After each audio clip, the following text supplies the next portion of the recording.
when they are growing up, they want to be something. You know, you want to be a fireman, congresswoman, pro wrestler.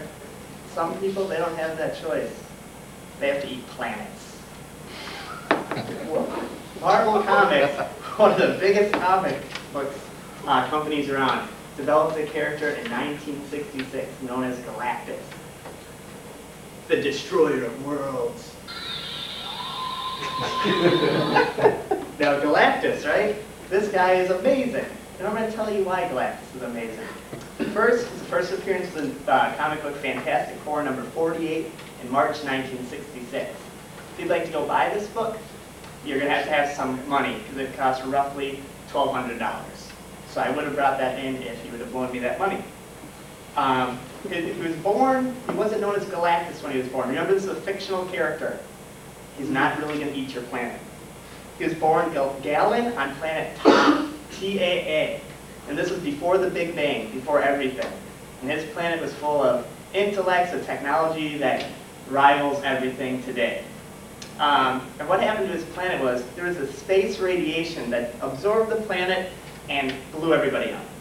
So this guy, right here, survived because he merged with this entity known as the cosmic chaos, right? And he developed it, superpowers, super everything. You can't kill this guy at all. But with those great powers, you got a hunger for planets.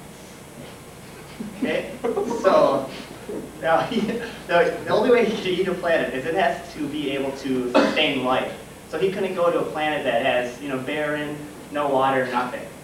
That would just be a waste. So if it supports life, this guy can eat it. And that's how he gets his nutrients. And for a while, he was able to, you know, eat one planet every couple decades. But for some reason, and Marvel has never explained this, his hunger's got greater. So now it's once every 3-4 years. He needs to eat a planet. I know. So once upon a time, he realized that, hey, you know what, I'm wasting a lot of energy going planet to planet, and I should hire somebody to do this. But Galactus doesn't hire.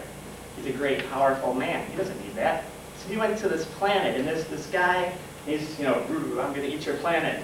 And the guy said, you know what, spare my planet, and I will be in service for you forever. Galactus, smart guy, goes, all right. So he turned him into his herald. And all that guy did was go around looking for planets and let them know that there's Galactus on his way. First herald was the Silver Surfer. He's silver and he rides on a surfboard. Then he had the Airwalker, the Fire Lord, Reed Richards, who's in the Fantastic Four, but that's a long story.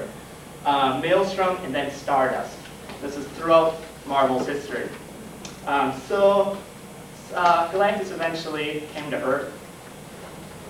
But, don't worry, that was a verdict because of the Fantastic Four and the ultimate nullifier. That's a device that he uses, well, that they use to get rid of him. We'll talk about that in a little bit. But how powerful is this guy really? Seriously. Marvel Comics has the official Marvel rating system. It's out of 7 points.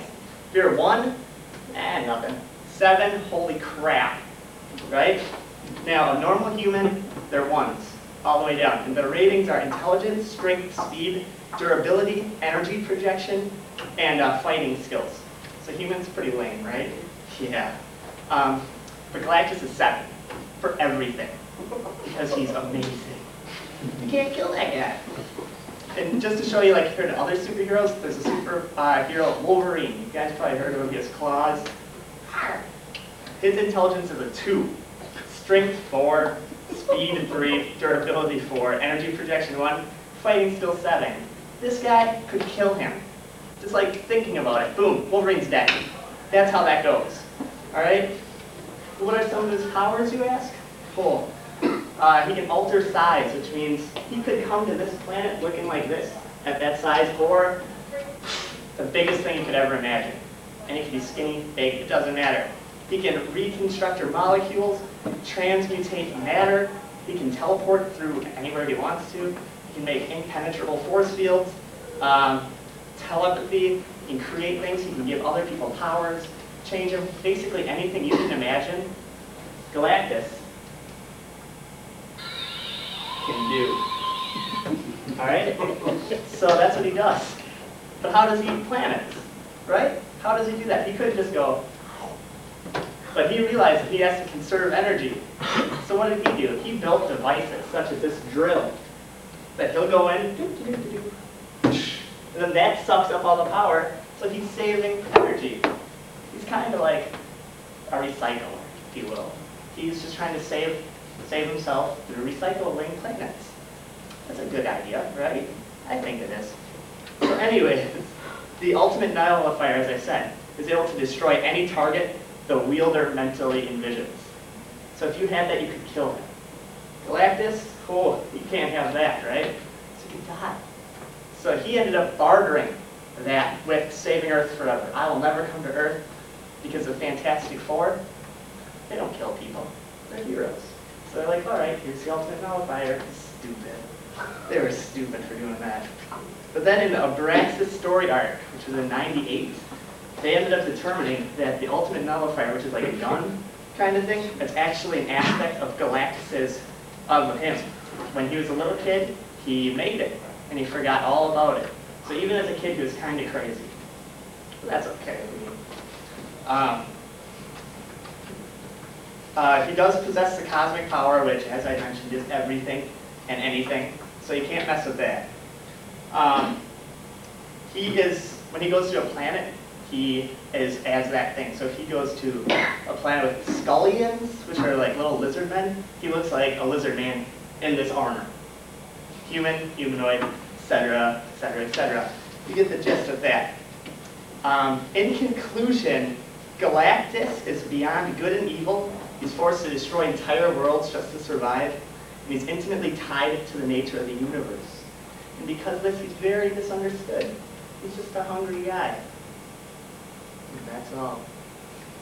Thank you for your time.